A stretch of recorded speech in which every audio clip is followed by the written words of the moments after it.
Welcome to the ResiDual instructional video. A few things you will need before getting started.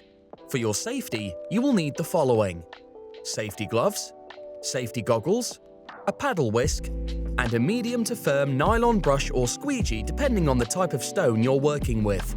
Be sure to check the weather in your area and make sure it is a dry day. It is not recommended to use ResiDual on a day when rain can be expected. Let's get started. First, remove the contents from the bucket.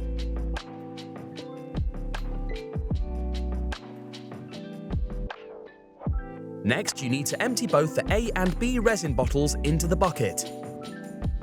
Using the paddle whisk, mix the resins together. Take one of the resin bottles and fill it with water and add it to the mixture. Mix again until the resins and water has fully bonded. Next, place the paddle whisk in the center of the bucket and empty the contents of the sandbag into the resin mixture. Leaving the paddle whisk in will make the mixing process easier. Mix the contents together until it forms a silk slurry texture. Be sure to wet the surface you will be pointing.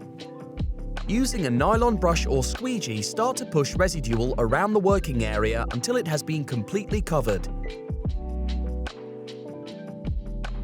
If you are working on a large area and the job requires more than one bucket, repeat this process until the entire area is completed. Once the compound has been swept across the entire working area, brush away any excess sand on the surface. Depending on the temperature of the day, this can determine how quick ResiDual takes to fully set. The higher the temperature on the day, the faster the cure time. In cooler temperatures, the cure time can take longer. Keep off the area until the compound has fully set.